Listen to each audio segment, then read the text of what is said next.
내가 다른 때에는 오랜만에 이렇게 전부 보니까 참 좋네. 물론 다 이게 여기 앉아 있지는 않지만은 지금 저 중계를 통해서 모든 우리 그 재원생들이 다 이렇게 내 얼굴을 보고 있기 때문에 오랜만에 우리 그 재원생 전체를 함께 대하니까 내가 참 그 기분이 좋습니다. 보통 때는 내가 우리 그 남 소장님하고 강연을 진행할 때 얘기를 많이 합니다. 좀 그 나도 분석 강연의 일부를 맡아가지고 진행을 하는데 오늘은 간이 설명회이기도 하고 그 코로나19라는 특수한 상황 때문에 조금 압축해서 이렇게 진행을 할 거기 때문에 우리 그 남윤곤 입시연구소장님, 메가스터디 입시연구소장님입니다. 메가스터디에서 입시와 관련된 연구를 하는 최고 전문가이시고 많은 얘기를 도움이 되는 얘기를 하실 거니까 오늘은 그냥 내가 간단하게 여러분들에게 격려의 얘기만 몇 마디 하고 그냥 나름 뭐 한 5분이나 10분 그냥 이렇게 격려 얘기만 하고 끝낼 겁니다. 다른 애하고 다르게 내가 이렇게 뭐 가끔 이제 순찰하는 거 여러분들도 볼 텐데 돌아다니면서 보면은 참 마스크 쓰고 공부하는 여러분들의 모습이 참 안쓰럽기도 하고 참 그 대견하기도 합니다. 참 대단합니다. 이렇게 그 피가 끓는 젊은 나이에 온갖 어떤 그런 유혹이 막 이렇게 그 손을 뻗치는데 그런 것들을 견디면서 그냥 앉아 있는 것도 아니고 마스크를 쓰고 그냥 하루에 열 몇 시간씩 이렇게 앉아 있는 게 진짜 그 시험 결과와 상관없이 이렇게 젊은 나이에 그런 의지력과 정신력을 가지고 하루를 버텨내고 있는 여러분들을 보면서 정말 대단한 일을 하고 있다는 생각이 들고 그게 여러분들 인생의 큰 자양분이 될 겁니다. 앞으로 살아가는데 큰 힘이 되어줄 거예요. 지금의 인내와 지금의 그런 어떤 힘든 걸 견뎌내는 어떤 그런 노력, 정신력 이런 것들이 앞으로 큰 도움이 될 겁니다. 내가 얘기하지 않아도 뭐 여러분들이 대충 짐작하고 있을 텐데 올해는 특히 우리 재수생들 여러분들은 입시에서 아주 그 어느 해보다도 굉장히 유리한 여건이 조성이 되어 있습니다. 힘내세요. 가끔가다 힘들 때 내가 이 메모해 준 어떤 그런 사안들을 보면서 힘내라고 내가 몇 가지 적어주겠습니다. 다른 해보다 여러분들이 왜 유리한가? 유리한 여건 상당히 많아요. 상당히 많은데 핵심적으로 몇 가지만 내가 얘기하겠습니다. 일단은 요즘 계속 매년마다 재학생이든 재수생이든 계속 수험생들이 감소하고 있죠. 수험생 숫자가 감소하고 있는데 이거는 여러분들은 뭐 느낄지 어쩔지 모르겠지만 대학 정원은 대학에서 선발하는 정원은 별로 변함이 없는데 들어가고자 하는 학생들의 숫자는 계속 줄고 있기 때문에 경쟁률이 계속 떨어지는 겁니다. 여러분들은 1년, 2년, 3년 전에 선배들보다 굉장히 유리한 그런 상황이 있습니다. 조금만 열심히 하면은 좋은 결과를 얻을 수 있을 거다 이렇게 생각을 하고 두 번째 이거에 대해서는 전문가들이 논란이 많이 있기는 합니다만 나는 여기 앉아 있는 그리고 우리 학원에서 공부하고 있는 정도의 학생들에게는 굉장히 유리한 여건이라고 생각합니다. 코로나19라는 특수한 상황 때문에 쉬운 수능 출제. 뭐 쉽게 출제해봐야 어차피 뭐 똑같은 경쟁이기 때문에 모든 수험생에게 유리한 건 아니니까 사람에 따라 달라지기 때문에 그렇게 뭐 안심할 어떤 그런 요건은 아니다라고 많은 전문가들이 얘기합니다만 저는 그렇게 생각하지 않습니다.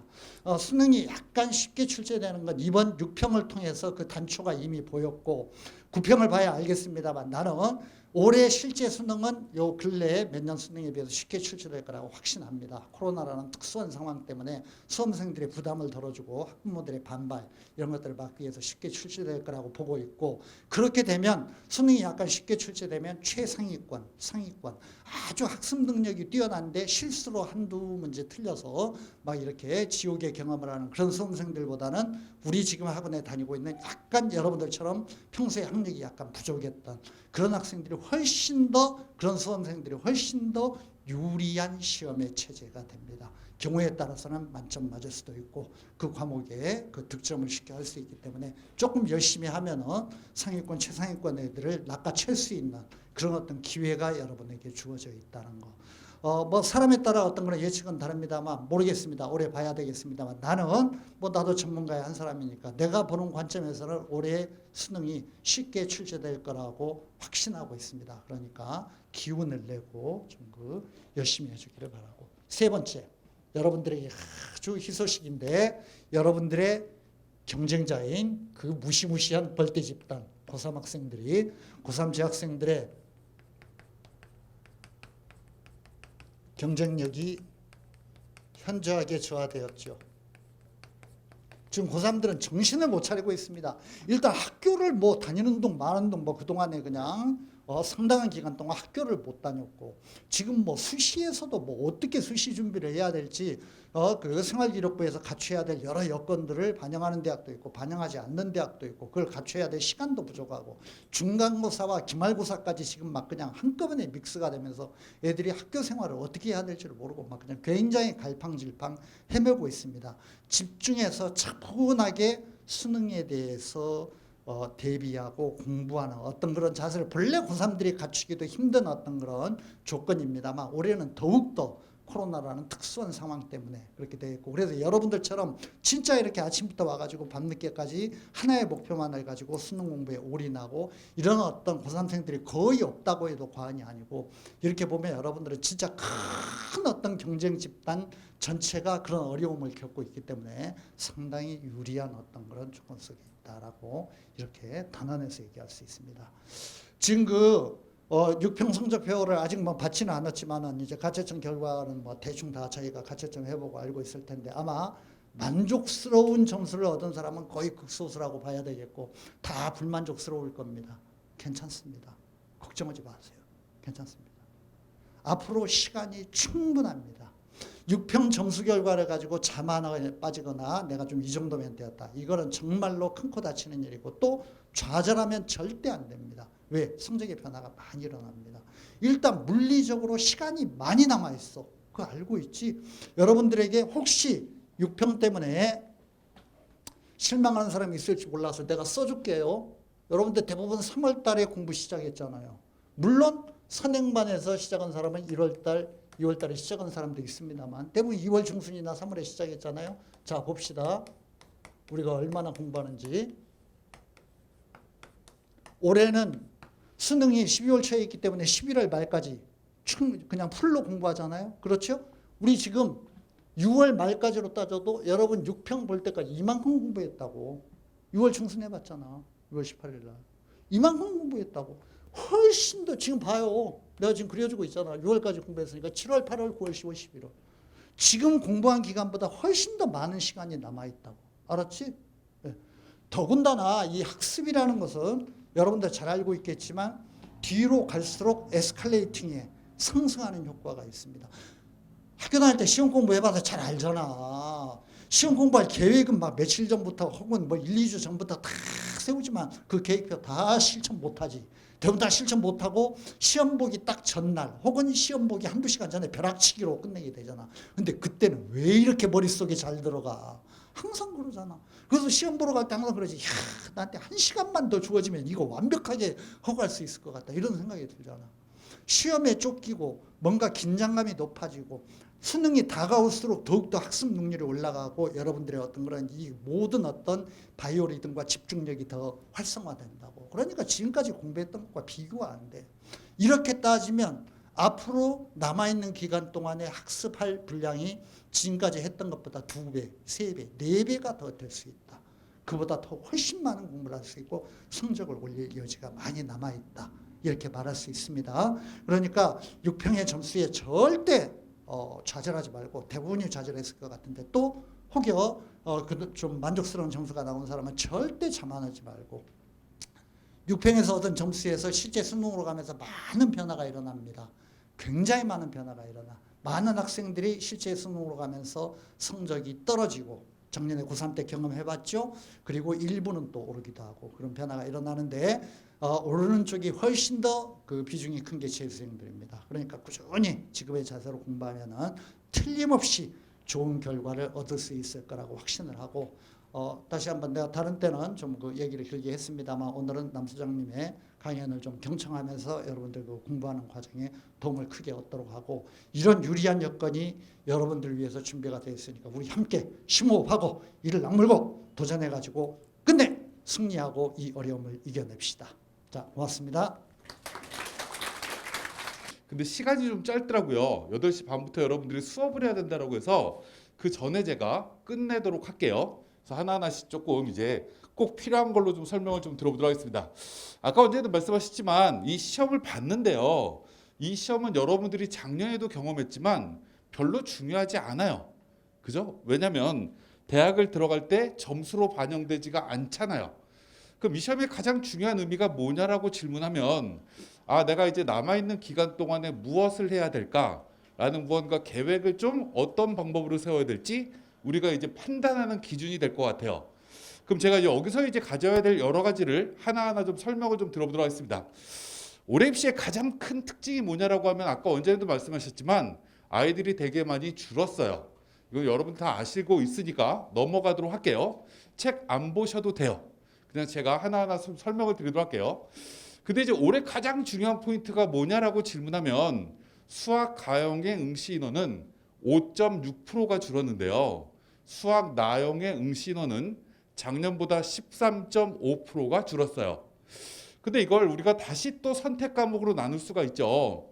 사회탐구, 과학탐구로 나눠보면 과학탐구는 10.9%가 줄었고요.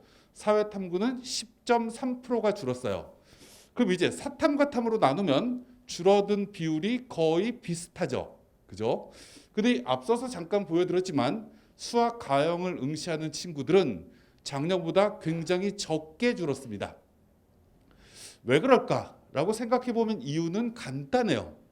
올해부터 수학 가형의 시험 범위가 기백이 빠졌죠. 그죠? 그럼 시험 범위가 줄었습니다. 작년까지는 우리가 이 옆에 있는 경기대든 수원대든 서울에 있는 국민대든 성신여대든 숭실대 일부학과든 이 정도 대학을 갈 때에는 수학 가형을 자연계 친구들이 꼭 할 필요가 없었어요. 작년까지. 그럼 이 아이들은 작년까지는 그냥 수학 나형의 시험 범위 좁은 걸로 하고 나머지 성적을 올려야 되겠다라는 무언가 전략을 세웠던 거죠. 근데 올해는 시험 범위가 줄어들다 보니 나는 자연계인데 자존심이 있지 어디 수학 나형을 봐 라고 생각하는 아이들이 다수가 생겼다라는 겁니다. 그래서 이 아이들이 빠져나가는 인원이 적다 보니 수학 나형만 정말 많이 준 거예요.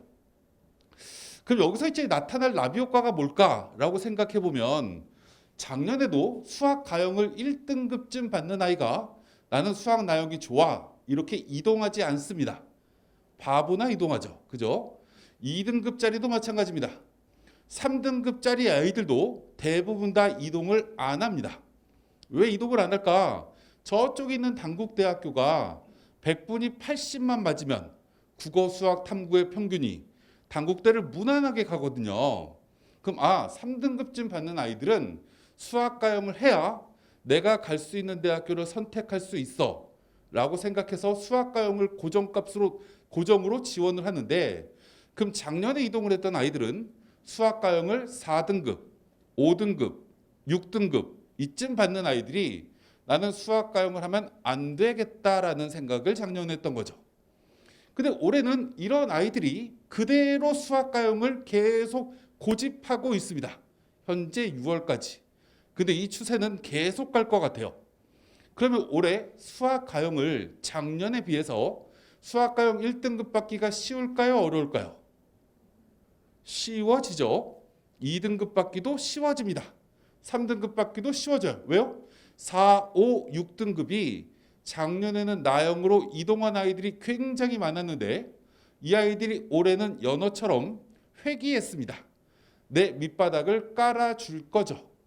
그래서 이 아이들은 유리해집니다. 누가요? 1, 2, 3등급쯤 수학 가형을 받으려고 노력하는 친구는 받아야 되겠죠. 수학 실제 수능에서. 그럼 실제 나형은 이 아이들이 가형으로 갔다라는 얘기를 거꾸로 돌리면 작년 통계를 한번 얘기를 한번 해보도록 할게요. 수학 가형을 6월 모의평가에 6등급쯤 맞는 아이, 4등급쯤 맞는 아이가 보편적으로 나형으로 이동하는 아이들이 다수 생깁니다. 이 아이들이 넘어가면 40% 정도는 2등급을 받고요. 어디서요? 수학 나형에서 60% 정도가 3등급을 받습니다. 5등급쯤 수학 가형을 받는 아이들이 2등급까지 올라가는 무려 3계단을 올라가는 아이들이 약 10% 정도가 되고요. 약 50%에 가까운 아이들은 3등급 받습니다. 그리고 40%가 한 등급이 올라가요. 근데 이 아이들이 싹 빠져줍니다. 올해 싹 빠져주면 수학 나영 입장에서는 올해 2등급, 3등급, 4등급 받기는 저쪽에서 넘어왔던 애들이 작년에는 무지하게 점령을 했는데 올해는 이 아이들이 빠져나갔으니까 쉬워지겠죠. 단 누구만 어려워질 거냐면 1등급 받기는 어려워집니다. 왜요? 학생 숫자가 줄어들었는데 모두 다 밑에서 줄어버리니까 1등급에 해당되는 인원이 줄어버릴 거잖아요. 그죠? 그러니까 이런 현상이 벌어질 거다라는 것만 첫 번째 기억하시면 좋을 것 같습니다. 두 번째 얘기를 한번 해보도록 할게요. 우리가 시험을 봅니다. 이번에 6월달 시험을 봤는데 어떤 아이가 국어를 제일 기분 좋게 보는 아이는 어떤 아이냐면 당연히 다 맞는 친구입니다. 두 번째 기분이 째지는 친구는 누구냐면 이번 6월 모의평가 때 국어가 91점이야. 우와 1등급이네. 기분이 열나 좋습니다. 기분이 더러워지는 친구는 누구냐면 90점 맞은 친구입니다. 아이씨 1점 때문에 2등급이네. 이렇게 무언가 1등급, 2등급, 3등급을 간신히 맞춘 아이는 시험을 괜찮게 봤다라고 생각하는 아이들이 많아지는데 1점씩 모자른 친구는 굉장히 열받죠. 상관없어요. 그날 하루 기분 좋고 기분 나쁜 것뿐입니다. 근데 더 중요한 것 중에 하나는 이 시험이 끝나고 나면 우린 무엇을 해야 되냐. 3등급짜리는 9월 달에 2등급을 맞추려고 노력해야 되는 거고 2등급짜리는 1등급은 다 맞기 위해서 어떤 학습 전략을 세울까라는 걸 고민해야 되는 거죠. 근데 우리가 하나 무언가 이제 생각을 한번 해봐야 되는 게 있습니다. 원장님이 예전에 굉장히 유명한 선생님이었거든요. 굉장히 유명한 국어 선생님이 있었죠. 그 선생님이 제가 얘기를 하는 게 국어 얘기를 하려고 하는 게 아니라 여러분들 머릿속에 꼭 기억을 하셔야 되는 게 하나가 있어요. 뭘 기억을 해야 되냐. 6월 모의고사에 내가 틀린 문제가 나의 취약점이 아닐 수도 있다라는 건 여러분들이 기억을 하셔야 됩니다. 그럼 이게 무슨 얘기냐. 시험은 어떤 지문, 어떤 문항이 어려울 수도 있고 어떤 문항이 쉬울 수도 있습니다. 근데 이 시험은 6월 달의 난이도와 수능의 난이도가 달라집니다. 해마다 달라져요. 그럼 예를 한번 들어보도록 할게요. 올해는 아직 3년 이렇게 3개의 시험을 나열할 수가 없기 때문에 작년 걸로 예를 들도록 할게요. 작년에 국어 41번 문제는 6월 달에 정답률이 무려 13%였습니다. 그럼 다시 얘기하면 87%가 틀렸다라는 얘기겠죠. 그럼 왜 그랬을까라고 질문을 하면 어떤 무언가 매력적인 오답이 있었을 겁니다. 만약에 저 41번 문제를 초등학교 3학년짜리 아이한테 들이밉니다. 풀어봐.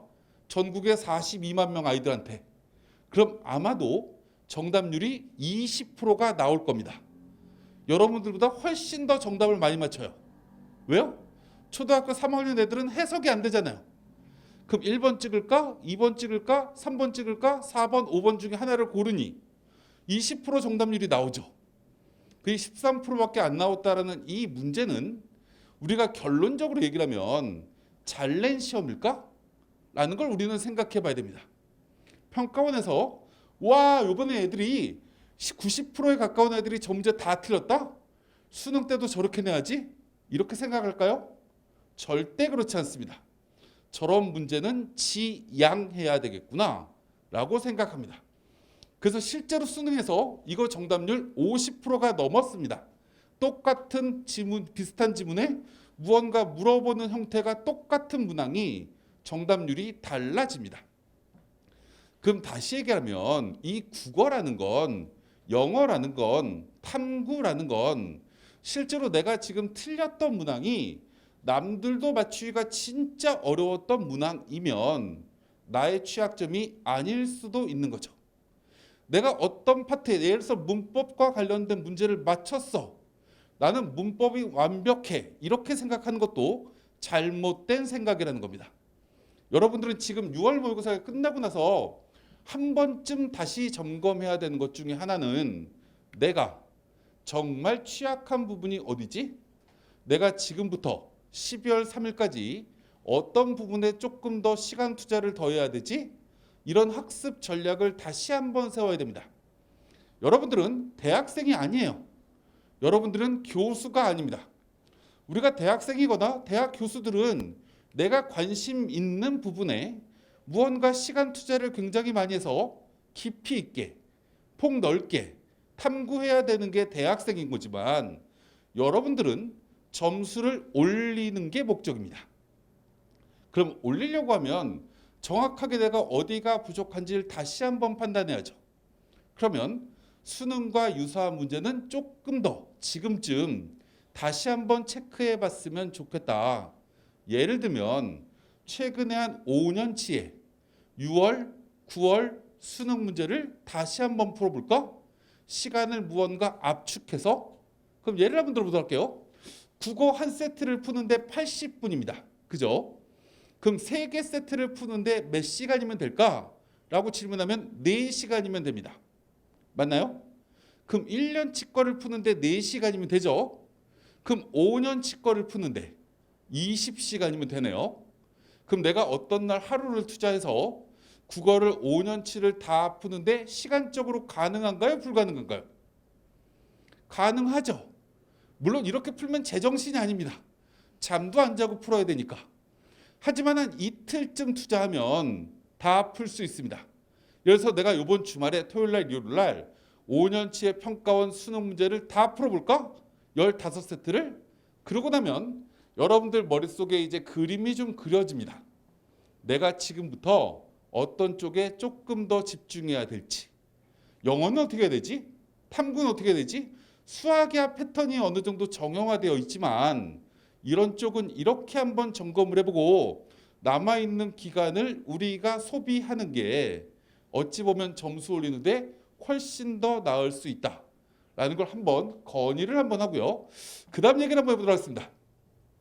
우리가 아까 원장님께서 올해 수능이 쉬워질 거라고 했습니다. 근데 시험은 상대적입니다. 분명히 평가원은 쉽게 낸다라고 냅니다.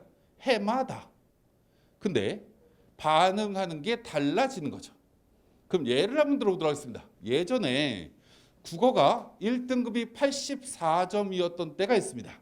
재작년인가 그랬죠. 이 시험이 84점이 나오기 전에 수능 당일날 평가원장이 언론에 나와서 뭐라고 했냐면 작년과 난이도가 똑같았다라고 얘기했습니다. 시험을 내는 인간들은 맨날 쉽게 냅니다. 근데 우리가 어떻게 반응하냐에 따라 다른 거죠. 근데 여기에 단서 조항이 하나 있습니다. 단서 조항이 뭐냐면 평가원은 시험 문제를 낼 때 어떤 특정 과목을 어렵게나 쉽게 내고 싶지 않아 합니다. 왜요? 국어가 84점일 때 다 맞은 아이와 1등급 사이에 아이가 84점이니까 16점 차이 나죠. 근데 그때 표준 점수는 18점 차이가 났습니다. 그때 제가 알고 있는 제 지인 중에 하나가 부산고등학교를 나왔는데 국어를 100점 맞았습니다. 제정신이 아닌 아이예요. 근데 수학을 4등급 맞았습니다. 근데 그 아이가 어디를 갔냐면 인제대 의예과를 갑니다. 인제대 의예과 생긴 이래 최초로 수학을 4등급 맞은 애가 입학합니다. 왜요? 국어를 너무 잘 봤기 때문에. 근데 만약에 그 아이가 작년에 대학 시험을 봤으면 인제대 절대 못 갑니다. 왜요? 작년에 국어 1등급은 91점이었거든요. 다른 아이들과 점수 차이가 적게 나는 거죠. 걔는 진짜 우주의 기운이 들어온 아이입니다. 하필 그때 태어났어요. 국어가 제일 어려울 때. 근데 평가원은 그렇게 내고 싶지 않아 합니다. 평가원의 원칙은 뭐냐면 국어, 수학 가형, 수학 나형을 난이도를 일정하게 낸다라는 게 기본 목표입니다. 근데 이제 가장 중요한 건 수학은 92점으로 맞추는 게 너무 쉽습니다. 왜요? 4점짜리 두 개를 어렵게 내면 되니까. 나머지를 상대적으로 쉽게 내면 1등급 92점이 너무나 쉽게 나옵니다.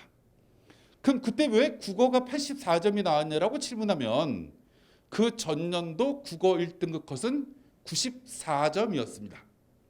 그럼 평가원은 이런 생각을 했겠죠. 아, 국어를 2점짜리만 하나 더 어렵게 내면 이제 국어도 92점으로 내려와서 완벽하게 난이도가 똑같아진다. 이렇게 생각을 했을 겁니다. 그래서 한 문제만 어렵게 내자라고 출제위원들한테 요구합니다. 근데 반응하는 친구들은 실제로 그렇지 않아서 84점까지 떨어진 거죠. 그때 국어 강사들 난리가 났습니다. 뭐 저희 회사에 있는 김도욱이나 그때 박광일이나 유대종이나 이런 애들이 신났어요. 저한테 소장님 매출이 2배 늘었어요. 애들이 대치동이 막 건물을 2바퀴 돌아요. 제 강의 들으려고 이렇게 자랑합니다. 그래서 그때 제가 뭐라 그랬냐면 미친 학부모님들이다. 내년에는 반드시 국어가 쉽게 나올 텐데 다시 92점으로 나올 건데 작년에 수학 나영이 84점까지 내려갔습니다. 왜 내려갔냐라고 질문하면 그 전년도 수학 나영은 92점이었습니다. 그래서 잘 냈었어요. 근데 문제가 있었습니다. 어떤 문제가 있었냐면 담아진 애는 정말 없었습니다. 하나 틀린 애도 전체 학생의 1% 정도밖에 안 됩니다. 근데 놀랍게도 92점을 맞은 아이가 5% 가까이가 됩니다. 92점의 아이들이 엄청나게 몰려 보이는 거죠. 2만 명이 92점을 맞습니다. 수학 나영 본 아이들 중에. 왜 그랬을까라고 질문하면 평가원에서 28개는 더럽게 쉽게 내고 2문제만 어렵게 내는 거예요. 그러니까 애들이 2문제를 다 틀리고 다 92점에 6% 아니 5% 가까운 아이들이 거기에 다 주저앉아 있는 거죠. 그래서 이 대학들이 연대, 고대, 서강대, 성대, 한양대까지 대학들이 시험 문제를 개떡같이 내서 애들 뽑기가 너무 어렵다라고 항변합니다. 그래서 여러분들이 고3 때 작년에 수학 나영을 치러본 친구들은 경험했겠지만 평가원은 계획을 세웁니다. 그러면 2문제를 살짝 쉽게 내서 만점자도 늘리고 96점도 늘리고 단 92점을 줄일 수 있는 방법이 뭘까?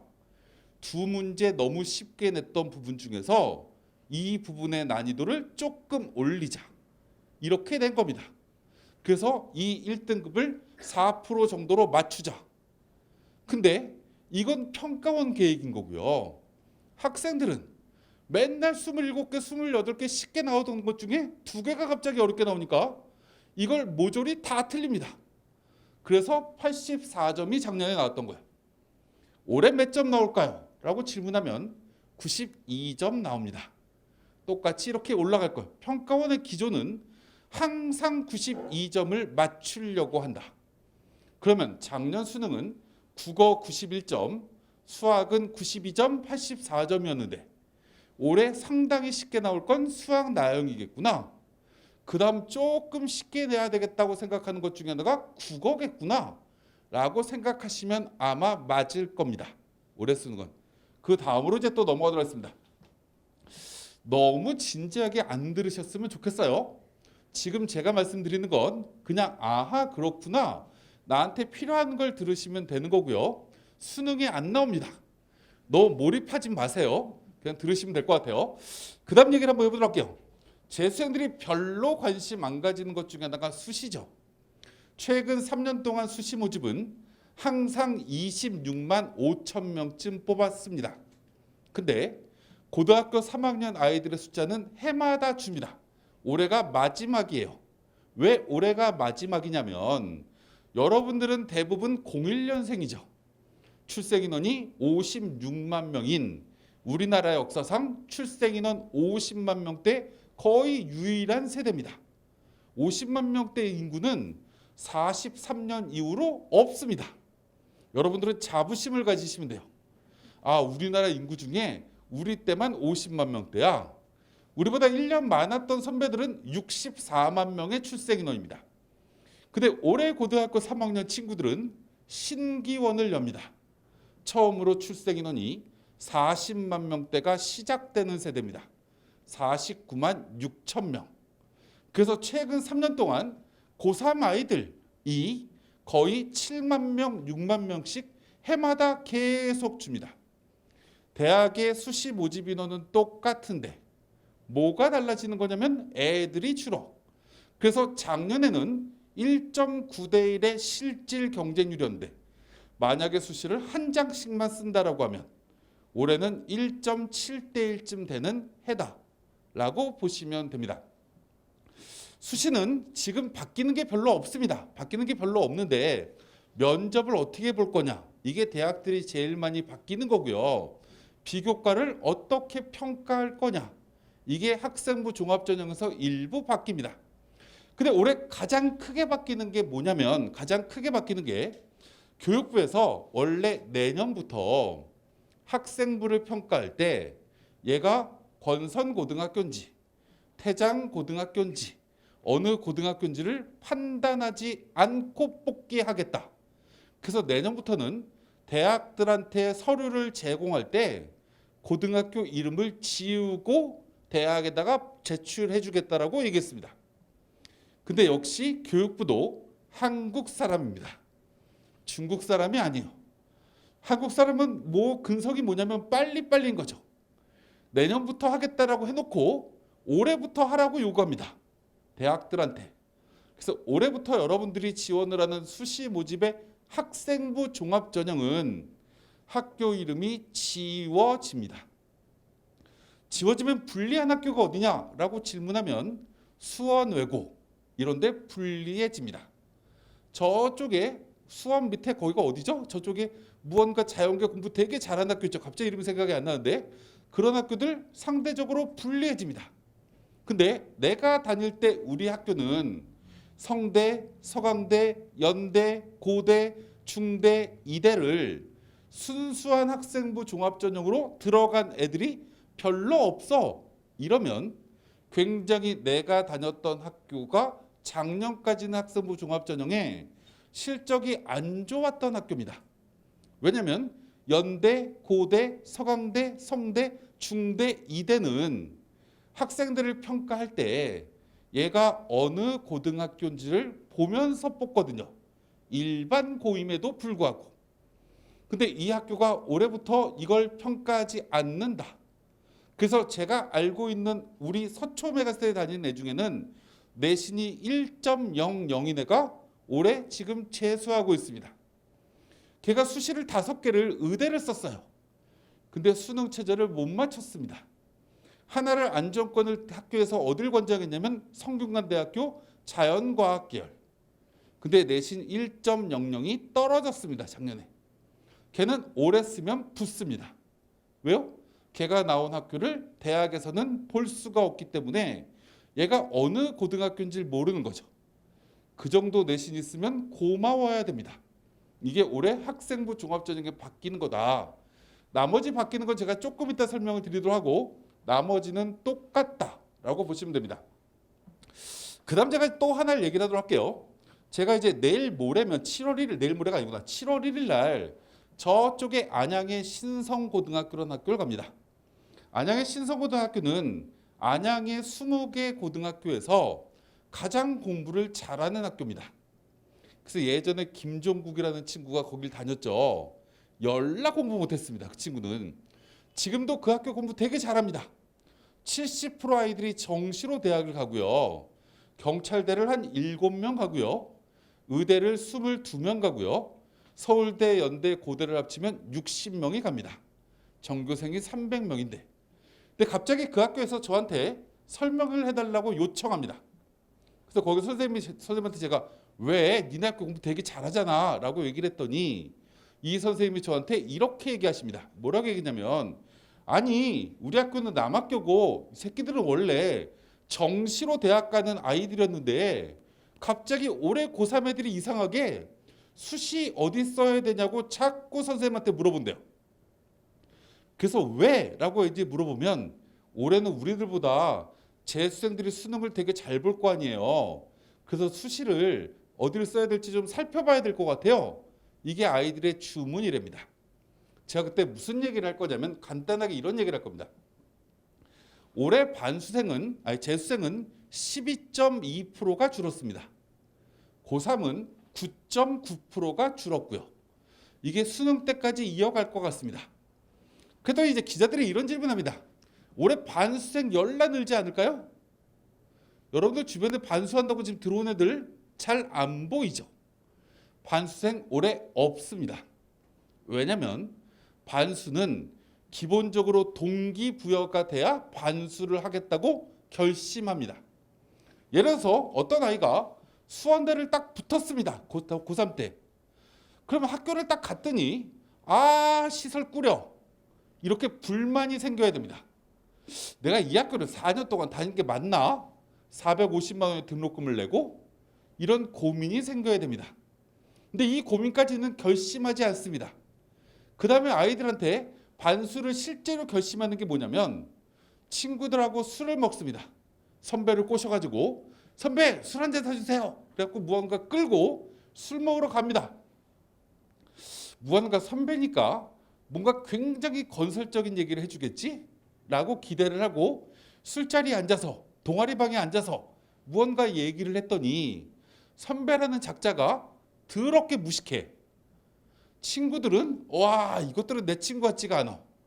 굉장히 아이들이 아동틱하다라고 느껴지면 얘들하고 4년 동안 대화를 하고 학교를 다니느니 등록금을 안 내야 되겠다. 뭐 이런 생각을 아이들이 해야 됩니다. 근데 올해는 코로나 때문에 친구를 못 만났습니다. 선배를 못 만났어요. 그래서 지금 반수생이 없습니다. 이건 지금 모든 학원이 다 그렇습니다. 제가 대성학원의 이영덕 소장이라고 저보다 11살 많은 그 소장님한테 선생님 대성학원 지금 애들 많죠? 그랬더니 작년보다 10% 줄었답니다. 반수생 안 온답니다. 제가 또 그래서 저희 경쟁학원 중에는 청솔학원의 병진이라고 김병진 소장이 있거든요. 병진아 니네 어떠니? 라고 질문했더니 알면서 안 가르쳐준대요. 야 니네 20% 넘게 줄었니? 이렇게 얘기를 했더니 알면서 지금 약 올리는 거예요? 이래요. 20% 넘게 줄었습니다. 메가스터디 17% 줄었습니다. 작년에 비해서. 종로학원의 김병찬 소장은 지금 법인차 뺏겼습니다. 애들이 없어서 차도 뺏겼어요. 지금 반수생 없습니다. 재수생도 없고.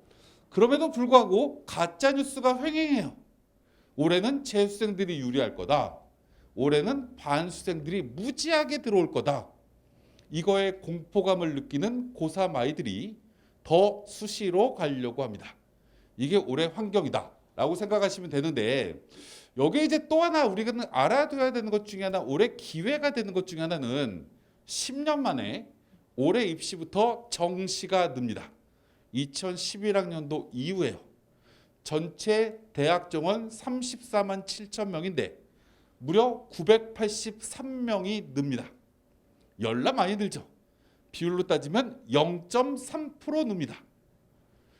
무언가 참새의 발톱만큼 늘죠. 근데 여기서 되게 중요한 키워드가 하나 있습니다.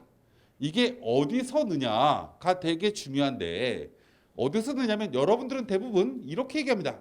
서연고, 서성한, 그다음에 중앙대, 이대 이렇게 대부분 얘기합니다. 그럼 8개입니다. 거기다가 대통령 나오신 학교까지 더하면 9개입니다. 그걸 저는 최상위 대학이라고 얘기합니다. 대통령 예우예요, 그냥. 이게 작년까지 선발했던 인원이 8,454명이에요. 물론 정시로. 근데 올해 여기서 느는 학교가 인원이 897명입니다. 전체 대학교가 983명인데 여기서 90% 이상이 늡니다. 어디까지요? 경희대 이상까지. 비율로 따지면 10.6%가 늘어나는 겁니다. 전체 수험생이 10.7%가 줄었는데 대학의 정원은 경희대 이상은 10.6%가 늘어나면 우리가 지금 세일한다고 난립니다. 오늘부터. 그래서 어머님들 막 지금 처자들 난리 났어요. 백화점 그쳐가가지고. 아울렛에 가면 여러분들 가본 경험 있는지 모르겠지만 물건 태그에 어떻게 붙어 있냐면 20% 세일 플러스 20% 세일 이렇게 붙어 있는 물건들이 있습니다. 올해 대학 입시는 정시는 10% 세일 플러스 10% 세일입니다. 어디까지요? 이 경희대 이상의 대학교가. 왜요? 아이들이 10% 이상 줄었고 모집 인원이 10% 이상 늘었기 때문에. 이렇게 얘기를 했더니 어떤 친구가 이렇게 얘기합니다. 선생님, 저는 홍대 가려고 하는데 그럼 영향 없잖아요. 홍대는 늘지 않았습니다. 하지만 경희대까지가 늘면 홍대에 영향이 없을까요? 당연히 있죠. 그죠? 우리가 한 개 대학교만 쓰는 게 아니다 보니, 그래서 이건 서울 쪽에 있는 대학교는 모조리 다 영향을 끼치는 거다. 그럼 여기서 이제 하나씩 우리가 좀 설명을 한번 들어보도록 할게요. 여러분들은 작년 수능 성적을 기억합니다. 기억하고 싶지 않겠지만, 그죠? 근데 우리가 이제 예를 한번 들어보도록 할게요. 만약에 우리가 1년 동안 열심히 공부를 했는데 어떤 아이가 수능 성적이 똑같습니다. 작년하고. 그럼 예전에는 1년 동안 투자했는데 성적이 하나도 변화가 없다라는 얘기는 나는 똑같은 대학을 가야 되네 라는 게 지난해까지입니다. 재작년까지요. 근데 올해는 양상이 달라지는 거죠.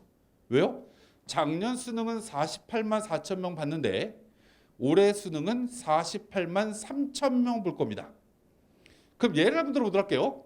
우리 아이가 예를 들어서 100분위를 80 맞았습니다. 국어 80, 수학 80, 탐구 80 이 정도 맞으면 여러분들은 아마도 걸어서 학교 갈 수 있을 겁니다. 경기대쯤 이 정도 가게 돼요. 그럼 예를 들면 작년에 성적이 그 정도가 됐는데 80이라는 걸 48만 4천 명이 수능 봤을 때는 100분위가 상위 20%쯤 되는 거니까 나랑 성적대가 비슷하거나 나보다 높은 아이는 9만 6,800명쯤 있구나 라고 우리는 생각할 수 있죠. 근데 올해는 43만 명이 시험 보면 내 등수가 저절로 올라갑니다. 왜요? 애들이 줄어서 몇 등으로 올라가면 8만 6천 등으로 올라갑니다. 그죠? 그럼 작년보다 몇 등이 더 올라가게 되는 거냐면 10,000 등 이상이 올라가게 되는 거죠. 똑같은 100분위 80을 맞았는데 10,000 등이 올라간다는 얘기는 우리나라 대학교 중에 정원이 제일 많은 학교 중에 하나가 연대 고대입니다. 이 두 개 대학교를 더하면 7,500명쯤 됩니다. 제일 인원이 적은 학교는 그 바로 밑에 있는 대학교 중에 하나인 서강대학교 1,670명입니다. 이렇게 세 개 대학교의 수시 정시 인원을 다 더해도 9천 명밖에 안 됩니다. 100분이 똑같이 80이면 이런 대학교 3개를 넘어가는 거죠. 그래서 여러분들은 성적이 똑같다라고 하더라도 시작은 일단 등수가 작년보다 10% 이상 점프하고 시작하는 겁니다. 이게 첫 번째 시작. 두 번째, 재수하는 친구들은 수업 메가스에 정확하게 몇 점 오르는지 모르겠지만 평균적으로 따지면 40점 올라갑니다. 고3에 받았던 성적보다 40점이 올라간다는 얘기, 평균 40점 올라간다는 얘기는 적게 올라가는 애는 20점, 열나 많이 올라가는 애는 60점, 적게 올라가는 애는 10점, 70점 이렇게 올라가는 아이들이 있다라는 거죠. 제가 본 친구 중에 가장 성적이 많이 올라간 아이는 200점 올라가는 아이도 봤습니다. 고3 때 성적이 86입니다. 바보죠. 그죠? 86은 3개 과목이 86이니까 30이 안 되잖아요. 3개. 학교를 질풍노도처럼 다녔습니다. 근데 이 아이가 286 맞았습니다. 그래갖고 성대 간 아이가 있습니다. 공부는 올리기가 되게 올리려고 마음을 먹으면 올릴 수 있는데 기본적으로 요즘은 올리기가 더 쉽다라는 게 가장 중요한 테마입니다. 왜 올리기가 쉬운지를 하나씩 설명을 들어보도록 할게요. 옛날 원장님이 학교를 다니실 때, 부원장님이 학교를 다니실 때, 제가 학교를 다닐 때는 모든 학생들이 똑같은 방법으로 대학 갔습니다. 학력고사든 수능이든 무언가 똑같은 방법으로 왔습니다. 그래서 고3 때 아이들을 보면 모든 아이들이 다 학력고사 준비합니다. 모든 아이들이 국어, 수학, 영어 등등의 공부를 합니다. 근데 요즘은 고등학교를 가보면 그렇지 않습니다. 제가 작년에 가장 충격을 받았던 것 중에 하나, 수원 메가스터디에서 8월 달인가 7월 달에 무언가 수시 설명회를 하러 왔어요. 열나 힘들게 2시간 동안 웬만한 걸 다 설명을 했습니다. 그 다음날 설명회가 어디였냐면 일산 메가스터디였습니다. 근데 저는 눈썰미가 진짜 좋거든요. 어머님이 저 앞에서 4번째쯤 앉아 계신 어머님이었는데 일산에서 설명을 하는데 또 오신 거예요. 그래서 어저께 오시지 않았나요? 이렇게 물어봤더니 어저께 왔는데 질문을 꼭 하고 싶대요.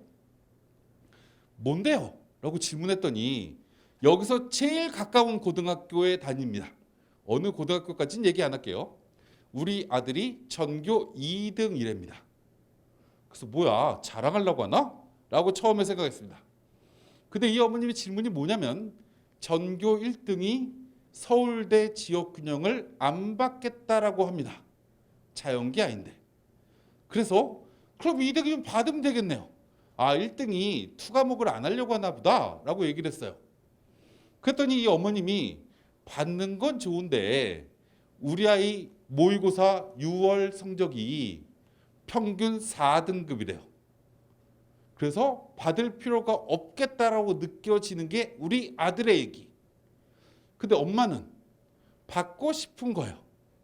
그래서 어떻게 해야 되죠? 라고 질문합니다. 제가 그 얘기를 듣고 깜짝 놀랐어요. 걔는 수시로 대학 가려고 합니다. 요즘 학생들의 가장 큰 특징은 뭐냐면 수시로 대학 가려고 하는 아이들은 정시 파이터 친구들한테 무언가 양보의 미덕을 발휘합니다. 나는 수능을 4과목을 모두 다 공부할 필요가 없다. 왜냐하면 수시로 대학 갈 때는 수능 최저가 없거나 수능 최저가 2과목 또는 3개야. 의대 갈 친구들이 아니면 이렇게 무언가 생각을 드니까 이 아이들은 6월 모의고사가 끝나고 나면 무언가 1과목을 버리거나 2과목을 버리거나 4개를 모두 다 버려버립니다. 그러면 이 아이들은 6월 모의고사보다 실제 수능이 올라갈까요? 떨어질까요? 당연히 떨어지겠죠. 그래서 떨어지는 비율이 2년 평균이 65%를 살짝 넘어갑니다. 저 숫자가 왜 나왔을까? 라고 생각해 보면 수시의 선발 인원이 70%거든요. 그러다 보니까 대부분의 아이들이 수시로 대학 가겠다는 아이들은 수능 공부를 안 합니다. 그러면 우리 재수생들은 어차피 수시로 대학을 갈 거였으면 작년에 갔습니다. 그죠? 물론 올해 더 좋은 대학교를 갑니다. 수시로도. 왜요? 올해 고3이 여러분들보다 10%가 줄었다는 얘기는 작년에 내가 다니던 고등학교가 300명인데 올해는 270명으로 준 게 전국 평균인 거죠. 그럼 300명일 때는 2등급 안에 들어가는 애들이 33명인데 270명으로 줄면 29명밖에 안 나옵니다. 맞죠? 그래서 올해 고3 아이들은 내신 성적이 여러분들보다 개떡 같습니다. 하지만 여러분들도 내신이 개떡 같잖아요. 그래서 그거 갖고 무언가 원서를 다시 쓰려고 하면 별로 마음에 안 들잖아요. 아, 이렇게 수시로 가려고 하는 고3 아이들이 수능 공부를 안 해서 30% 정도의 아이들, 정시로 준비하는 재수생, 무언가 내신을 1학년 때, 2학년 때 망했다라고 생각하는 고3 아이들, 이 아이들이 수능 공부를 열심히 하게 되는데 이 아이들이 오르더라. 얼마나 오르는지를 이제 하나하나씩 설명을 한번 들어보도록 할게요. 누가 성적이 떨어질까? 이제 수능 성적이 6월에서 떨어진 애들이 예를 들면 이런 거예요. 고3 아이들인데 6월 달에 100분위를 3개를 더했더니 180 맞았어. 60, 60, 60. 이 아이들이 수능 때 40, 40, 40 이렇게 맞아. 과목당 막 20점씩 다 떨어졌어. 근데 이렇게 떨어지면 나한테 연관관계가 별로 없습니다. 내 성적이 60점이 넘어가는 친구들은. 그죠? 걔들은 밑바닥에서 계속 노는 애들이니까 나랑 별로 차이가 없는 거죠. 근데 놀랍게도 성적이 떨어지는 아이들의 평균은 6월 모의고사가 267점짜리 아이들입니다. 100분위 평균 3과목으로 나누면 89쯤 되는 아이들이죠. 평균이 2등급짜리 아이들입니다. 우와, 난 2등급 받으면 수능 포기 안 할 건데 얘들은 왜 포기할까? 라고 생각하실 수 있죠. 얘들은 왜 포기를 하냐면 얘들이 가지고 있는 내신 성적은 1등급 됩니다. 전국의 고등학교 1757개 중에서 전교 1등이 국어, 수학, 영어, 탐구 평균이 2등급이 안 나오는 고등학교 전교 1등이 900개가 넘습니다. 그러면 89쯤 나온 애들은 보통 내신 성적이 1.5등급쯤에 수렴하는 게 그냥 평범한 고등학교 전교 아이들입니다. 1.5등급쯤 되는 애들이. 그럼 이 아이들은 고민하는 거죠. 내신 갖고 수능 갖고 어디 가지? 선생님께 물어봅니다. 선생님, 제가 89의 평균을 갖고 있는데 문과인데요. 어디쯤 가죠? 이렇게 질문하면 국민대 경영학과, 저 자연계인데요. 건국대 전자공학과 이렇게 얘기하십니다. 선생님, 저 내신 1.5등급이잖아요. 이거 갖고 어디 가죠? 이렇게 질문하면 중대쯤 가지 않을까? 이렇게 얘기합니다. 그럼 아이들은 중대냐 건대냐 중대냐 국민대냐 이렇게 생각을 하면 중대 가고 싶다라고 생각하겠죠. 그럼 이 아이들은 수시에 적합한 아이로 바뀌는 겁니다. 그럼 이 아이들은 만약에 이런 아이들 중에 서울대, 연대, 성대, 서강대, 한양대, 중앙대 이 대학교의 학생부 종합전형만 쓰면 수능이 하나도 필요 있지 않습니다. 수능이 필요한 학교는 상위권에서 고려대, 이화여대, 홍대 여기밖에 없거든요. 그럼 이 아이들은 수능에 대한 부담이 별로 없는 거죠. 그래서 이 아이들이 20점을 성적을 떨어뜨려 줍니다. 누구를 위해서? 나를 위해서. 90점쯤 되는 애들이 6.7점씩 떨어뜨려 둔다는 얘기는 얘들이 83점으로 과목당으로 내려온다라는 얘기죠. 그럼 이 아이들이 세 과목을 모두 다 90에서 83, 83, 83 이렇게 내려오지 않습니다. 어떤 놈은 국어를 확 버리고요. 어떤 놈은 수학을 확 버리고요. 어떤 놈은 탐구를 확 버립니다. 왜요? 고대 학교 추천을 받으면 세 개의 수능 체제를 맞춰야 되니까 세 개는 해야 되겠다고 생각하겠죠. 그럼 무언가 한 과목은 대박 많이 떨어진다라는 얘기죠. 그게 학생들마다 다릅니다. 그럼 그걸 우리가 꿰차고 들어가면 되는 겁니다. 현행 대학 입시는 이렇듯이 수험생들 간에 상부상조가 이루어진다. 그래서 6월달 이후에 성적이 올리려고 하면 무지하게 올리기 쉬운 게 현행 입시의 특징이다. 올해 여기에 또 하나는 반수생이 앉는다 라는 게 또 하나의 특징입니다. 그럼 올리기가 여러분들한테 훨씬 더 쉬울 수 있겠죠. 자신감을 가지시면 됩니다. 내가 무슨 과목을 올릴 거냐 이게 중요하다. 이제 필요 없는 건 빨리빨리 넘어가고 시간이 너무 빨리 지나가기 때문에 제가 25분 안에 끝내야 돼요. 그래서 이제 빨리 그 다음 얘기를 한번 해보도록 할게요. 이게 이제 대학의 입시 결과입니다.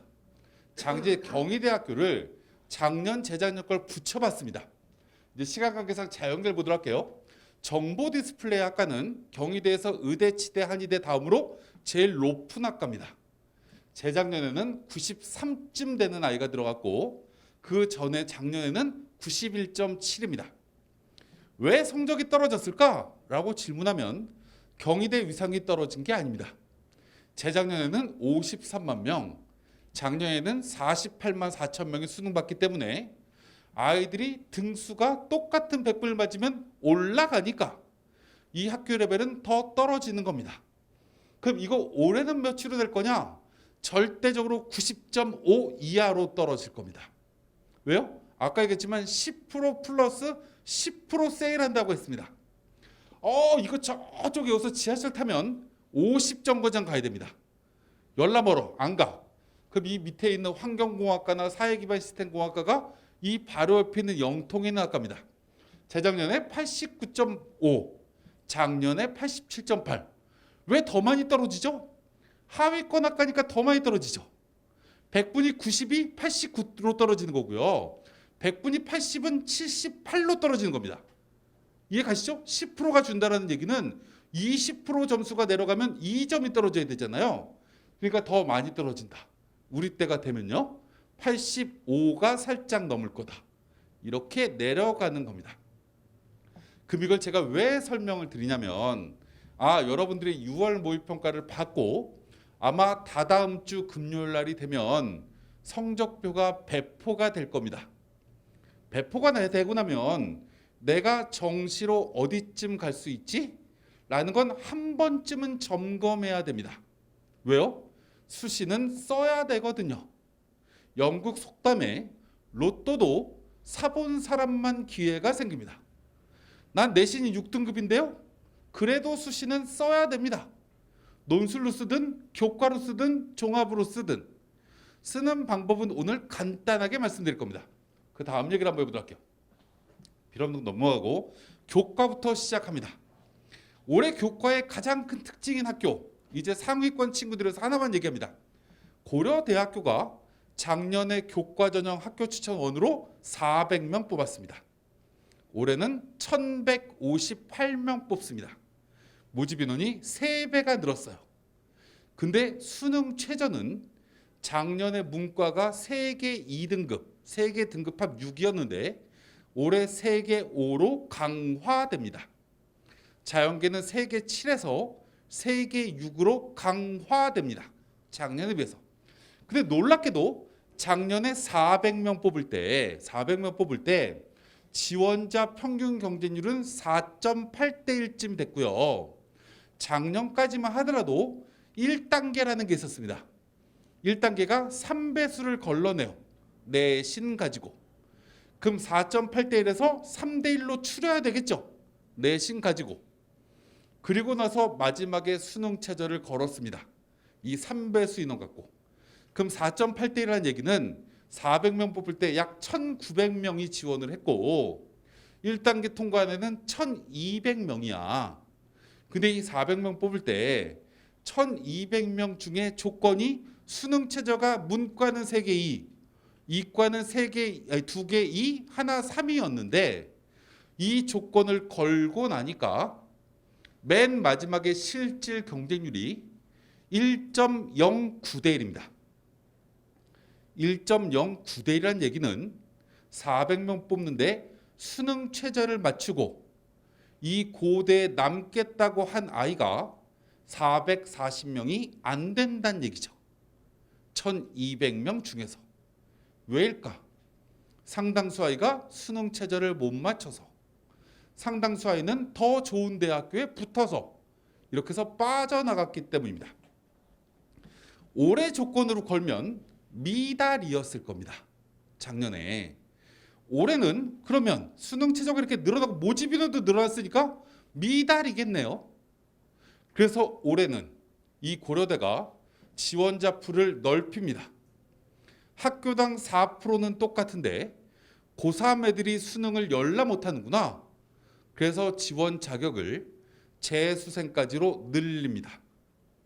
그럼 여러분들이 이제 작년 학교를 다녀봤으니까 우리 학교가 작년에 300명이었는데 전교 12등쯤 하는 애가 수능 최저 3개 2등급 안 나와.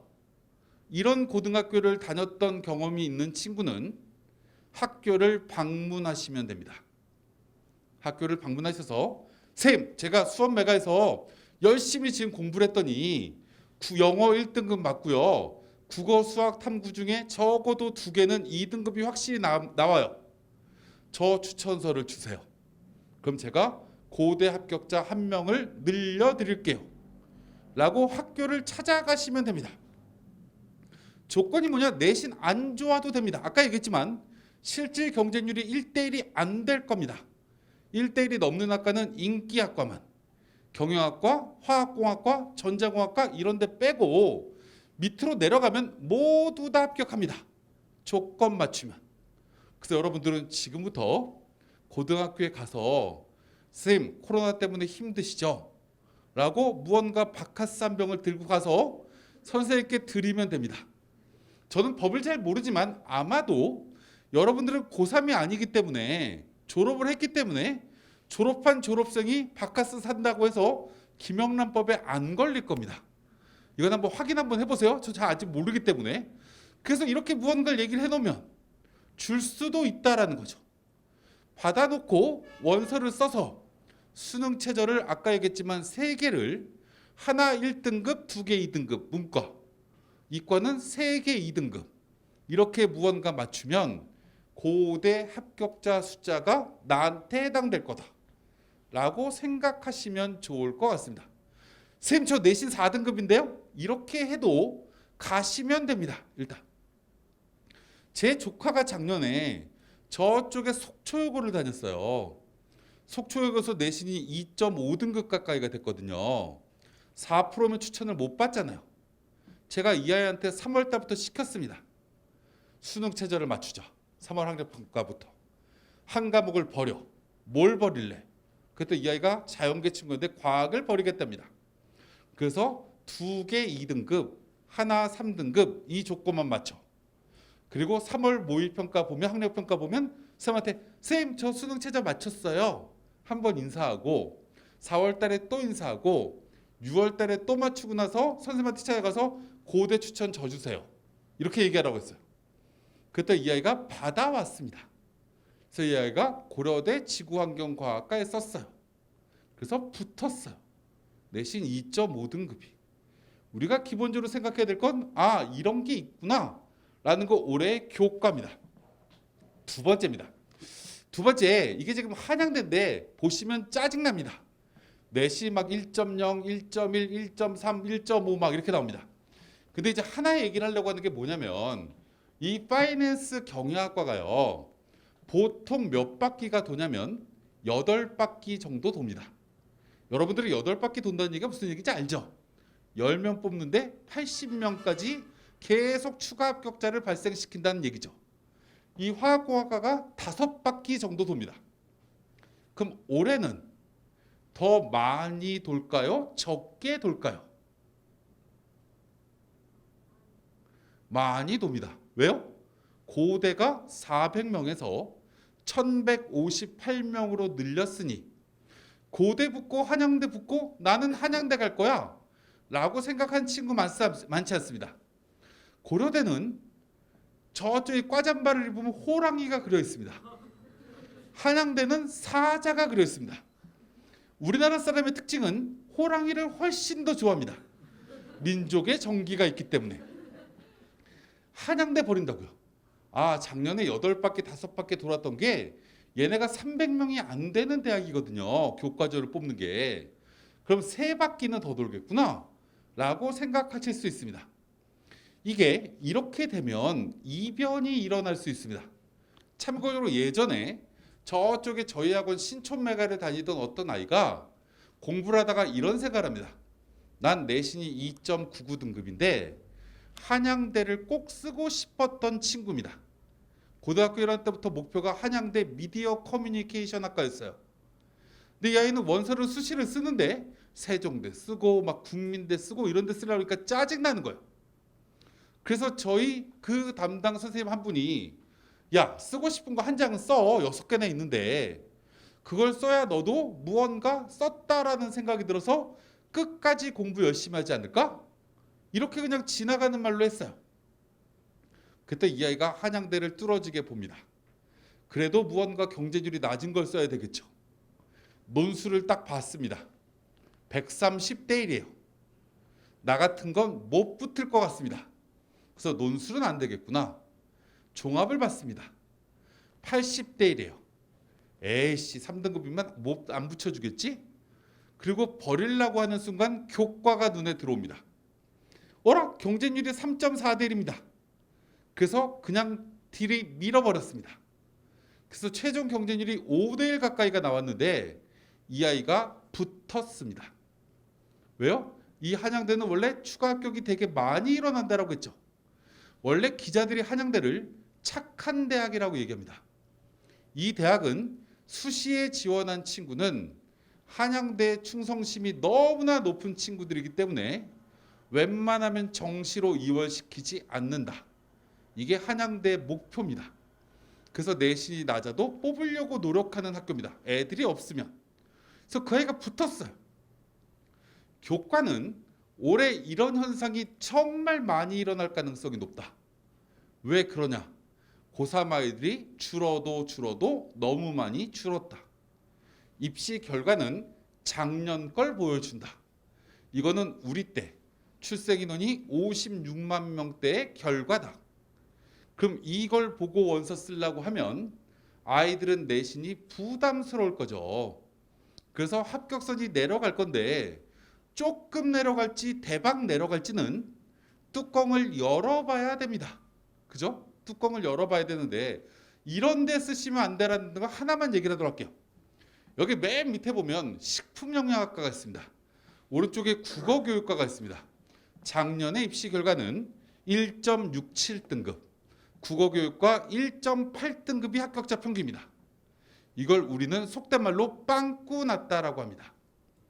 왜 빵꾸 났을까? 이게 합격자 평균이거든요. 그럼 2등급이 넘어간 애가 붙었으니까 평균이 이렇게 내려간 겁니다. 왜 이렇게 내려갔냐면 그 전년도 입시 결과가 식품영양학과인데 1.11입니다. 정기생체보다 더 높습니다. 그럼 1.11이라는 숫자를 보는 순간, 저 국어교육과 1.12라는 숫자를 보는 순간 학생들은 대부분 내 내신이 1.15등급인데 못 쓰겠구나 라고 생각을 하는 친구들이 너무나 많이 발생한다는 거죠. 그래서 이런 아이들이 다른 과로 이동을 하거나 다른 대학으로 이동을 해버리면 무언가 지원 패턴이 어떻게 되냐면 목욕탕에 있는 모래시계 패턴이 됩니다.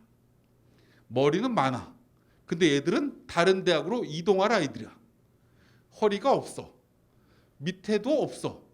이래서 무언가 성적이 쭉 내려갈 수가 있다는 거죠. 이런 무언가가 나온다. 작년에 입시 결과가 너무 좋았던 학과를 우리는 이게 정말 아이들한테 인기 있는 학과일까? 라는 걸 다시 한번 고민해 보실 필요가 있다. 이걸 여러분들이 찾으시면 안 됩니다. 특히 여학생들. 왜냐면 여학생들은 무언가 근심 걱정거리가 하나 생기면 꼬리에 꼬리를 물습니다. 내가 가고 싶은 대학교의 교과를 찾아봅니다. 난 내신이 3등급인데 어떤 대학교를 들어갔더니 2등급이야. 그럼 여러분들은 거기서 눈을 못 뗍니다. 가고 싶은데 나한테도 이변이 올까? 나한테 우주의 기운이 들어올까? 이렇게 무언가를 자꾸 고민합니다. 그래도 써볼까? 쓰지 말까? 공부해야 돼요 지금. 그래서 이런 건 기본적으로 여러분들이 아까 제가 얘기했지만 6월 모의고사에 내 성적 결과가 예를 들어서 아주대학 이러면 아주대보다 내가 9월 달까지 어디쯤 올릴 수 있는지를 기본적으로 생각하면서 그 레벨쯤에 있는 학교부터 교과는 학교의 입시 결과를 좀 모아달라고 하세요. 누구한테요? 엄마나 아빠나 형이나 언니나 이런 사람을 모아달라고 하세요. 그 대학들의 작년 입시 결과만 모으지 말고 재작년 거, 작년 거 3년치 정도를 모아보세요. 그럼 이게 시소를 타는 학과인지 일정하게 나오는 학과인지가 무언가 보입니다. 그러면 시소를 타는 학과를 쓰면 가능성이 높아지겠죠. 이런 걸 기본적으로 보셨으면 좋겠다. 종합은 일단 설명 안 드릴 거고요. 논술 하나만 얘기하고 넘어가도록 하겠습니다. 문과는 그냥 문과 논술 여러분들 준비하고 있을 거기 때문에 넘어가도록 하고 자연계 논술 준비하고 있을 거기 때문에 넘어가는데 하나만 얘기하고 이제 다음으로 얘기합니다. 우리가 여러분들이 논술을 쳐다볼 때 하나를 꼭 생각하셔야 되는 건 뭐냐면 머릿속에 선입견을 가지지 말자. 예를 들면 수학가형을 80점쯤 맞으면 수학을 잘 봤다라는 생각이 안 듭니다. 왜요? 3등급, 4등급이니까. 근데 논술은 80점을 맞을 수 있으면 어떤 대학의 논술을 진짜 그 아이는 수재입니다. 수재. 3문제 중에 2문제쯤을 어떤 대학교를 걸 맞추면 그 대학은 붙는다라고 생각하시면 됩니다. 근데 여러분들은 자꾸 논술을 그 대학을 보고 와, 씨, 이거 하나 못 풀겠다. 아, 씨, 이거 하나도 어려운데? 한 문제밖에 못 풀겠다. 이러면 그 대학은 내 대학이 아니라고 생각합니다. 지금은 6월입니다. 논술은 대부분 학교가 12월 달에 봅니다. 이 6개월 동안 여러분들의 수학 실력은 올라갈 가능성이 너무 높습니다. 지금 한 문제를 확실히 푸는 친구가 한 문제가 아리까리한데 못 풀겠다고 하는 것까지는 맞출 가능성이 있다라는 거죠. 아, 그러면 내가 6월 모의평가를 성적표를 딱 받고 나서 내가 아주 된데 나는 경희대를 가고 싶어. 경희대 문제를 봤더니 한 문제밖에 못 풀겠어. 한 문제를 맞출 수 있을까 없을까를 판단해 보시면 돼요. 근데 진짜 못 맞출 것 같으면 한방재료공학과 이렇게 과를 좀 낮추시면 됩니다. 아, 나는 두 문제까지 확실히 맞출 수 있을 것 같은데 이러면 높은 학과 쓰시면 돼요.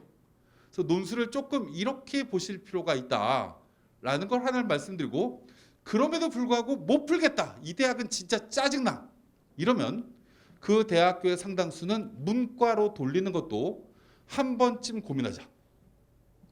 작년에 저희 학원에 6,700명 학생들한테 제가 이렇게 얘기했습니다. 연대 이과 논술 열나 어렵다.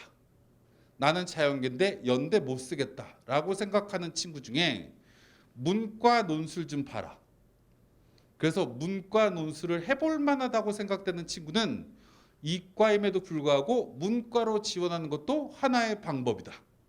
그래서 작년에 저희 학원에 19명의 친구가 지원을 했고, 이과 학생이 그 중에 4명이 붙었습니다. 깜짝 놀랐어요. 4명이나 붙었습니다. 우리가 기본적으로 문과 논술도 수능 최저학력 기준이 없거나 또는 수능 최저를 수능 가형이나 과탐을 봐도 되는 문과가 생각보다 많습니다. 그럼 그런 학교도 한번 염두를 해두셔라. 이제 마지막 얘기 하나만 하고, 이제 부원장님이 저를 째려보고 계시기 때문에 이제 마지막 정리를 하나 하면서 이제 마무리 짓도록 할게요. 여기 이제 타이틀이 뭐라고 되어 있냐면 4개를 모두 공부해야 될까? 나머지 일부 과목을 먼저 공부해야 될까? 라는 걸 지금 학습 계획을 좀 세우셨으면 좋겠습니다. 예를 한번 들어보도록 할게요. 이 맨 왼쪽에 정시라는 게 있습니다. 수능으로 대학 갈 때는 수원대까지는 4과목을 모두 다 반영합니다. 근데 여기서 수원역에서 지하철이지만 수원역은 지하철이 아니죠. 지상철이죠. 그죠? 거기서 타고 계속 지상으로 쭉 가다 보면 안양까지가 지상입니다. 거기서 내려요. 그럼 안양대 성결대라는 대학이 있습니다. 거기는 3과목입니다. 뒤로 갑니다. 병점 쪽에 가면 한신대라는 대학이 있습니다. 거기도 3과목입니다. 그럼 다시 얘기하면 내가 수원대까지 갈 수 있는 수능 성적을 6월 달에 확보했는가? 라는 건 한번 확인하셔야죠. 참고적으로 수원대는 문과 학생이면 평균 100분이 80이면 웬만한 학과 다 갑니다. 자연계 친구들이면 75쯤 100분위를 맞으면, 수원대는 참고적으로 탐구가 한 과목입니다. 내가 탐구 못 본 거 하나 빼고 문과는 평균해버리지 80, 이과는 75쯤 되면 수원대쯤은 갑니다. 그럼 현재 나의 수준이 국어, 수학, 탐구쯤 잡았을 때 80은 확실히 넘칠 수 있어. 75는 넘길 수 있는 친구는 4과목을 모두 다 하셔도 됩니다. 4개에 집중해서 무언가를 하시면 됩니다. 그런데 내 성적이 그렇지 않은 친구는 조금 고민을 한번 해보셔야 됩니다. 공부의 가장 어려운 것 중에 하나는 잘하는 것도 해야 되고 못하는 것도 해야 되는 게 이 대학 입시의 가장 큰 문제입니다. 근데 내가 예를 들어서 나는 국어를 진짜 못해요. 저는 수학을 되게 못해요. 만약에 이런 친구가 있습니다.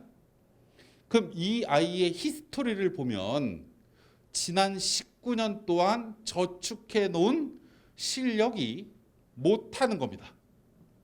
그죠? 근데 못하는 이 과목을 나머지 150여일 동안 열심히 공부해서 성적이 올라갈 거냐? 물론 올라가죠. 열심히 하면. 근데 이렇게 올리려고 노력하려고 하면 에너지가 너무 많이 필요합니다. 또는 다른 내가 그나마 좋아하고 잘할 수 있는 과목을 시간을 줄여야 되는 문제점이 발생합니다. 그래서 여러분들은 지금부터 9월까지는 무언가 집중하고 무언가 조금 더 노력해야 되는 과목을 잘하는 과목으로 조금 더 만들어 보면 좋겠다라는 얘기를 제가 하고 싶습니다. 그래서 예를 한번 들어보려고 합니다. 제가 예전에 알고 있던 친구 중에 하나가 내신 성적이 5.7등급입니다. 이 아이는 고등학교에 재수를 처음 시작할 때 한 6등급쯤부터 시작을 했습니다. 근데 이 아이가 무언가 계속 공부를 해서 6월달 모의고사를 봤더니 3.4쯤 나왔습니다. 그때 영어가 절대평가가 아닐 때요. 이 아이가 고민을 합니다. 선생님, 지금부터 열심히 공부를 하긴 해야 되는데 수시를 어떻게 해야 될지가 고민이에요. 뭐 이런 얘기를 막 해요. 그래서 제가 이렇게 얘기했습니다. 뭐라고 얘기했냐면, 야, 근데 4개 다 공부하려니까 힘들지? 제가 이렇게 질문했어요. 그때 이 아이가 네. 그렇다고 하면 9월 달까지 하나쯤 버리는 것도 괜찮아. 잘하는 거 3개만 좀 해볼까? 라고 제가 얘기했어요. 그럼 이제 사람들이 이럽니다. 지금부터 9월 모의평가까지 예를 들어서 한 80일쯤 남았는데 4과목 5과목, 탐구가 2과목이니까 5과목을 공부하려고 하면 한 과목당 16일밖에 공부를 못할 수 있는데 얘한테 제가 얘기한 건 3과목이었습니다. 탐구 하나 버리자. 일단 9월까지는 수업만 듣고 국어, 수학, 영어 중에 하나를 버리자. 수업만 듣고. 그래서 3과목만 하자. 그럼 너는 23일씩 시간 투자를 할 수 있어. 오르겠지. 이렇게 얘기했던 이 아이가 3등급짜리 2개를 일단 하겠답니다. 4등급 중에서 하나를 본인이 하겠답니다. 3과목만 하겠다. 일단 제 말에 넘어왔습니다. 제가 이 아이한테 이렇게 얘기했습니다. 뭐라고 얘기했냐면, 야, 만약에 네가 예를 들어서 국어랑 영어랑 탐구 한 과목만 공부를 했더니 3개가 모두 다 2등급, 2등급, 2등급 이렇게 나와. 나머지 버린 거 2개는 모르겠어. 이렇게 3과목을 공부했더니 이 2등급이 다 나오면 넌 정시의 결과가 어떻게 될까? 라고 제가 이 친구한테 질문했어요. 모르겠는데요? 라고 얘기하길래 제가 뭐라 했냐면, 한신대를 만약에 쓰면 너는 합격 증서가 달라진다. 다른 애들은 축 합격, 우리 학교 신입생이 된 걸 축하드립니다. 이렇게 되는데 너의 합격 증서에는 축 4년 장학생 전체 수석이라는 이름이 붙을 거야. 라고 얘기했어요. 왜요? 100분이 90점 맞는 애가 한신대를 가는 애가 있을까요? 한 명도 없습니다. 그래서 너는 4년 동안 등록금 한 푼도 안 내. 그리고 너는 그 학교에서 3월 2일 날 입학식을 할 때 총장님 앞에서 상패를 받을 거야. 이렇게 무언가 얘기했어요. 그리고 수시를 쓰자. 라고 제가 얘기했어요. 그때 이 아이가 수시를 어디 쓰냐? 수능 최저 3과목인데 어딘데요? 예를 들면 중앙대, 예를 들면 홍대, 무슨 전형으로요? 교과나 논술로 이렇게 얘기했어요. 그때 이 아이가 중앙대도 쓰고 싶은데 중앙대 논술은 너무 어려워요. 수학 문제도 나오고 수학 포기했는데 문과였거든요. 그래서 제가 뭐라고 그러냐면 그럼 교과로 써.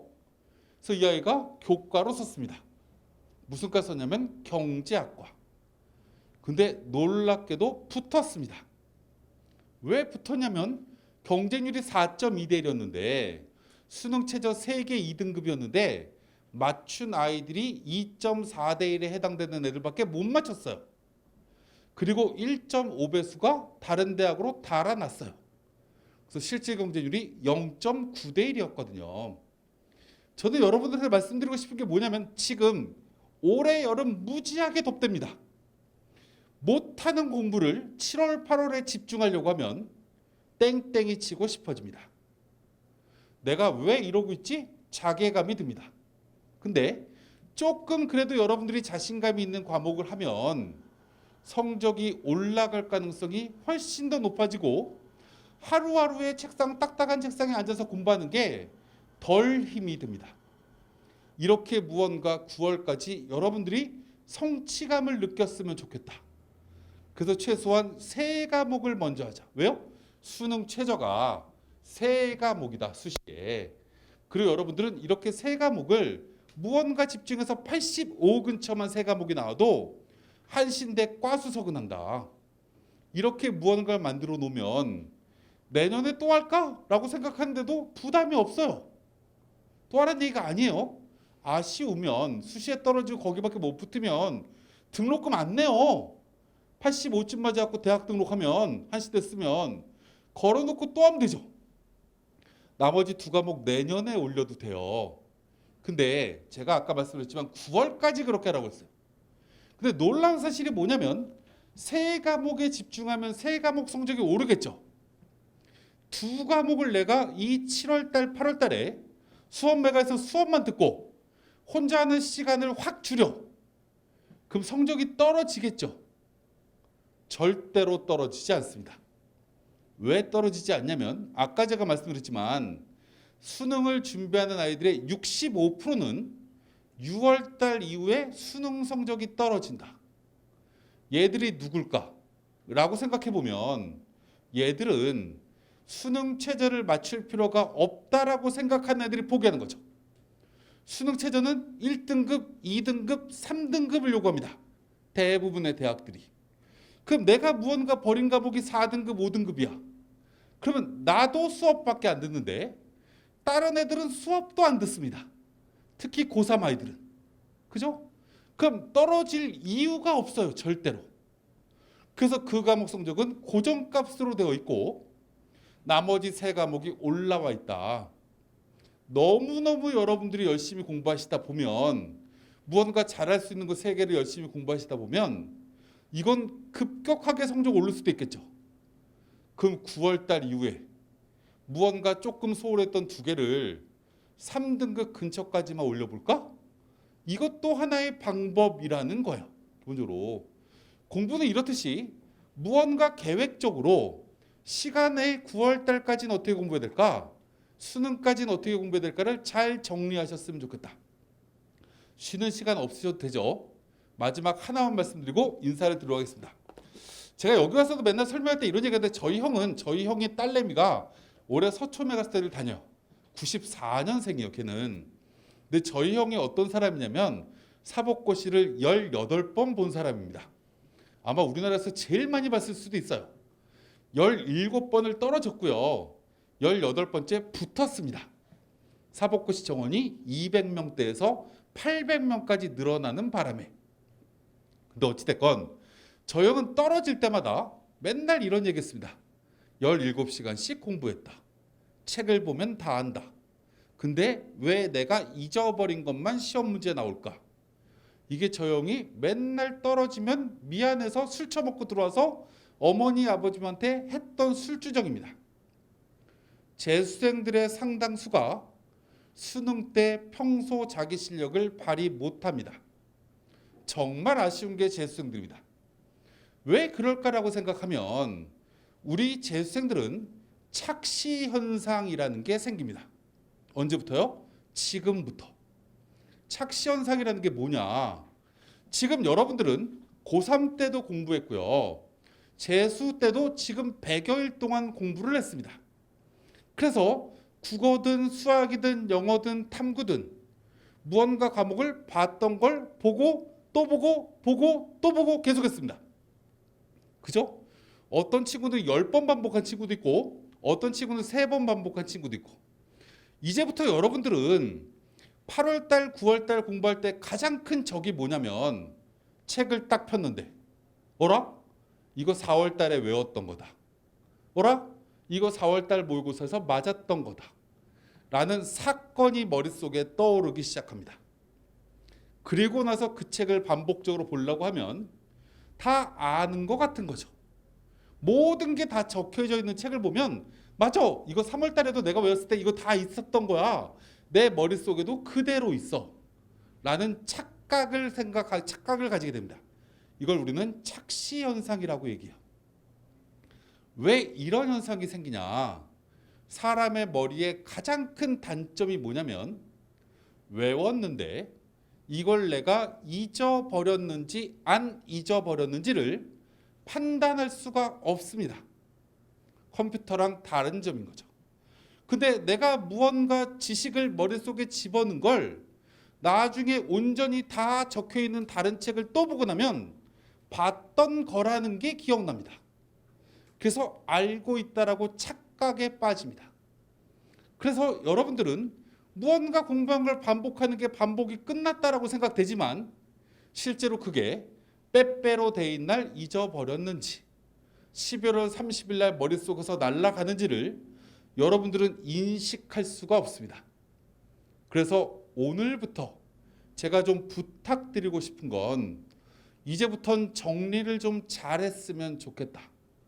오늘 내가 공부한 건 최소한 내 머릿속에 12월 3일까지는 담고 가야 됩니다. 그죠? 그리고 12월 3일까지 너무 불안하니까 크리스마스 때까지는 담고 가야지 라는 식으로 공부를 하셔야 됩니다. 근데 내가 6월 29일 날 공부한 내용을 내 머릿속에 그대로 담고 머릿속에 저장되어 있는지 나중에 한번 확인해 봐야 되잖아요. 그죠? 6월 26일 오늘 본 것도 확인해 봐야 됩니다. 나중에. 그럼 확인할 수 있는 장치가 필요한 거죠. 수업을 들을 때 그냥 선생님의 수업에 집중하시지 말고 지금부터는 무언가 메모장 같은 걸 하나 만들어 주셨으면 좋겠습니다. 예를 들면 이런 거죠. 6월 26일 금요일 1교시. 그래서 선생님이 무언가 설명하시는 걸 계속 듣습니다. 어라? 저건 시험 문제랑 연관성이 너무 높은 단원이야? 부분이야? 라고 생각되면 이 메모장에 메모를 합니다. 메모할 때 가장 중요한 포인트는 질문 형태로 합니다. 답이 없어야 됩니다. 이온화 경향의 성질은 예를 들면 4개야. 뭐 이렇게 적어야 됩니다. 기본적으로. 그럼 이렇게 적어놔야 나중에 이 노트를 봤을 때 4개가 뭐였는지를 머릿속에서 끄집어내 볼 수 있습니다. 3개밖에 기억이 안 나면 다시 책을 찾아보시면 됩니다. 이렇게 무언가 메모를 하시는 게 훨씬 더 효율적이다. 근데 사람은 정말 좋은 게 1교시에 무언가 메모한 걸 시간을 따로 투자하지 않아도 또 보게 됩니다. 언제요? 2교시에 무언가 중요한 게 또 나타났을 때 메모하다 보면 아까 적힌 게 눈에 보입니다. 점심시간에 밥을 먹고 10분이 남았을 때 오늘 1교시부터 4교시까지 내가 여기다가 중요하다고 적어놓은 게 뭐지? 질문 형태를 무언가를 보면 1교시에 적어놓은 건 4번이 반복됩니다. 야간 자율학습 시간에 내가 무언가 혼자 공부할 때 이건 꼭 외워야 되는 거다. 오늘 외워야지. 사냥꾼이나 오늘 무언가 집중하는 겁니다. 저쪽에 아마존에 있는 사냥꾼한테 한 달 전에 사냥한 동물이 뭐니? 라고 질문하는 건 굉장히 우문입니다. 어리석은 질문이죠. 사냥꾼은 먹이를 발견하면 그때만 집중하면 됩니다. 공부는 그러시면 안 되는 거죠. 그래서 무언가 이렇게 메모를 쭉 해나갑니다. 그럼 내가 오늘 6월 26일 날 적은 걸 오늘 이렇게 무한적으로 계속 10번이건 5번이건 반복을 했는데 수능 때까지 안 해도 되나? 불안하잖아요. 보름 뒤에 한번 더 볼까? 이렇게 규칙성은 여러분들이 만드시면 됩니다. 그럼 2주 후 금요일 날 2주 전에 이 노트를 한번 펴보는 거죠. 시간을 이렇게 빼시면 됩니다. 저녁 먹고 야간 자율학습하기 전에 30분 동안은 뭘 하자. 그래서 이렇게 2주 전에 적어놓은 걸 또 한번 보면 사람의 머리가 2주가 지나면 원래 70% 이상을 잊어먹습니다. 근데 여러분들은 그 정도까지 안 잊어먹게 될 겁니다. 왜요? 1교시부터 10시까지 계속 그날 연속 보듯이 반복을 했기 때문에 아마 30% 정도밖에 30%만 기억이 안 나고 대부분 다 기억에 남을 겁니다. 그럼 그때 또 한 번 반복하시면 되죠. 잊어버린 것. 이렇게 무언가 잘 하셔서 올해 12월 3일 날은 여러분들이 원하시는 좋은 결과를 진짜 얻으시길 바라고 30분이 넘으면 이제 수업 시간을 제가 뺏는 거기 때문에 오늘은 이 정도로 저는 인사를 드리도록 하고 나중에 또 뵙도록 할게요. 네, 도움이 되셨길 진심으로 바라면서 이 정도로 인사를 드리겠습니다. 감사합니다.